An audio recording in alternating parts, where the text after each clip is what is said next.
ஓம் ஸ்ரீ கேளைக்கிய சித்தர் நமோ நமக. சொந்தங்கள் அனைவருக்கும் அன்பார்ந்த வணக்கம். இந்த வீடியோவில் இன்னைக்கு சஷ்டி திதி, அதுவும் செவ்வாய்க்கிழமையோட கூடிய சஷ்டி திதி. அதுவும் மட்டும் இல்லாமல் இந்த அபிஜித் நேரத்தில் சஷ்டி திதியில் கேளைக்கிய சித்தரை எப்படி வழிபாடு செய்யலாம் அப்படிங்கிறத பற்றி இந்த வீடியோவில் பார்க்கலாம். நம்ம வீடியோவை இப்போ தான் நீங்கள் முதல் முறையாக பார்க்குறீங்க அப்படின்னா நம்ம சேனலை சப்ஸ்கிரைப் பண்ணி பெல் பட்டன் கிளிக் பண்ணி ஆல்ன்ற ஆப்ஷன் கொடுத்துக்கோங்க. உங்களுக்கு பிடிச்சிருந்தது அப்படின்னா உங்கள் ஃப்ரெண்ட்ஸ் அண்ட் ஃபேமிலிக்கும் ஷேர் பண்ணுங்கள். இப்போ வாங்க வீடியோக்குள்ளே போகலாம். இன்றைக்கி சஷ்டி திதி. சஷ்டி திதியில் கண்டிப்பாக கேளைக்கிய சித்தர் தரிசனம் கொடுப்பார் அப்படின்னு சொல்லிட்டு நிறைய பேர் சொல்லியிருக்காங்க. அதுபோல் இன்றைக்கி வழிபாடு செய்யணும் அப்படின்னு நினைக்கிறவங்க அபிஜித் நட்சத்திரம் இந்த நேரம் எப்போ அப்படின்னு பார்த்தீங்கன்னா காலையில் 11:40 12:20 வரைக்கும் அது இடைப்பட்ட இருக்கக்கூடிய டைம் தான் இந்த அபிஜித் நேரம். வழிபாடு செய்யணும்னு நினைக்கிறவங்க நீங்கள் முதல்ல ஏதாவது ஒரு பாய் விரித்து இல்லைன்னா ஒரு மேட் விரித்து அது மேலே உக்காந்துக்கோங்க. கிழக்கு திசை நோக்கி தீபம் வடக்கு திசை பார்த்து எரிய வைக்கலாம். அப்படி இல்லைனாலும் கிழக்கு திசையில் கூட நீங்கள் தீபம் எரிய ஒரு மாதிரி பார்த்துக்கலாம். தீபத்துக்கு முன்னாடி ஒரு டம்ளர் தண்ணி வைங்க. ஒரு நெய் தீபம் புது அகல் விளக்கில் மஞ்சள் குங்குமம் வச்சுக்கோங்க. நெய் ஊற்றி பஞ்சு திரி போட்டு தீபம் ஏற்றி வச்சுக்கோங்க. ஏற்றி வச்சுட்டு ஓம் ஸ்ரீ கேளைக்கிய சித்தர் நமோ நமக அப்படிங்கிற மந்திரத்தை 108 முறை சொல்லுங்க. நெய் தீபம் தான் ஏற்றணுமா அப்படின்னு சொல்லிட்டு நிறைய பேர் கேள்வி கேட்டிருக்கிறீங்க. உங்களுக்கு நல்லெண்ணெய் தீபம் ஏற்றணுனாலும் ஏற்றிக்கோங்க. ஆனால் நெய் தீபம் ஏற்றுறது சிறப்பு அப்படின்னு சொல்லியிருக்காங்க. நானுமே நெய் தீபம் ஏற்றி வச்சு தான் வழிபாடு செய்கிறேன். இந்த வழிபாடுன்னு இல்லை, நான் முருகர் பெருமான் வழிபாடு, பிரம்மமுகூர்த்த பூஜை, இந்த மாதிரி எந்த பூஜைக்குனாலும் நான் நெய் பயன்படுத்துவேன். உங்கள் வசதிக்கு ஏற்ப போல் நீங்கள் ஆயில் கூட பயன்படுத்தி பாருங்கள். உங்களுக்கு சித்தருடைய அருள் கிடைக்கும் அப்படின்னு மனசார நானும் நம்புகிறேன்.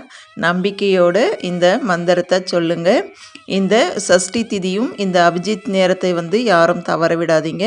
அதனால தான் நான் வீடியோ முன்னாடியே கொடுக்குறேன். ஒரு டம்ளர் தண்ணி வச்சுட்டு நெய் தீபம் ஏற்றி வச்சு எப்படி ஏற்றணுங்கிறத நான் முன்னாடியே சொல்லியிருக்கிறேன். ஏற்றி வச்சுட்டு உங்களுடைய வேண்டுதல் என்னமோ அது சின்னதை முதல்ல ஒரு சின்ன வேண்டுதலாக வைங்க. ஒரு பேப்பரில் அந்த வேண்டுதலை எழுதிட்டு விநாயகர் பெருமானை மனசார வேண்டிக்கோங்க. அதுக்கப்புறம் குலதெய்வத்தை வேண்டிக்கோங்க, இஷ்ட தெய்வத்தை வேண்டிக்கோங்க. முருகப்பெருமானை மனசார வேண்டி இந்த மந்திரத்தை 108 முறை சொல்லுங்கள்.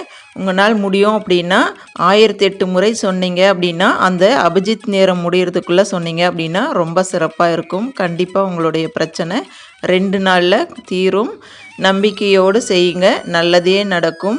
இந்த வழிபாடு செய்யும் போது மனசு ஒரு நிலைப்படல அப்படின்னு சொல்கிறீங்க இல்லையா, அதுக்காக நீங்கள் கீழே மேட் விரித்து கிழக்கு திசை பார்த்து உக்காந்துக்கோங்க. ஒரு 5 நிமிஷம் மூச்சை நல்லா இழுத்து விடுங்க. அதுக்கப்புறம் கண்களை மூடி மனசை அமைதிப்படுத்துங்க. அதுக்கப்புறம் உங்கள் மனசு ஒருநிலைப்பட்டதுக்கப்புறமா இந்த மந்திரத்தை 108 முறை இந்த கேளைக்கிய சித்தர் உங்கள் முன்னாடி இருக்கிற மாதிரி இது ஃபீல் பண்ணி நீங்கள் இந்த மந்திரத்தை உச்சரிச்சிங்க அப்படின்னா நிச்சயமாக உங்களுக்கு மனசு கண்ட்ரோல் ஆகும். அதே போல் இந்த மந்திரத்தினுடைய வலிமை உங்களால் உணர முடியும்.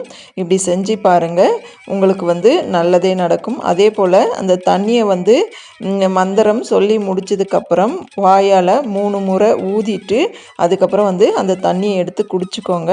அந்த தண்ணி நீங்கள் உச்சரிக்கிற மந்திரத்தை கிரகிச்சிருக்கும். அந்த தண்ணியை குடிக்கிறதால அந்த மந்திரத்தினோட சக்தி நமக்குள்ளே இறங்கும். அதனால தான் அந்த தண்ணியை நாம்ளே குடிச்சிக்கணும். நான் சொல்லியிருக்கிற இந்த முறையில் சித்தர் வழிபாடு செஞ்சு பாருங்கள். கண்டிப்பாக உங்களுக்கு பட்டர்ஃப்ளை வடிவில் இல்லைன்னா ஏதாவது ஒரு கருவண்டு இல்லைன்னா பூச்சி ஏதோ ஒரு ரூபத்தில் அவருடைய அருள் கண்டிப்பாக உங்களுக்கு கிடைக்கும். நானும் உங்களுக்கு இந்த வழிபாடு செய்கிற அனைவருக்கும் சித்தருடைய ஆசீர்வாதம் கிடைக்கணும் அப்படின்னு மனசார நான் வழிபாடு செய்யும் போது கேளைக்கிய சித்தர்கிட்ட வேண்டிக்கிறேன். உங்களுடைய பிரச்சனைகள் அனைத்தும் தீர்ந்து நல்லா இருக்கணும் அப்படின்னு நானும் மனசார வேண்டிக்கிறேன். தேங்க்யூ.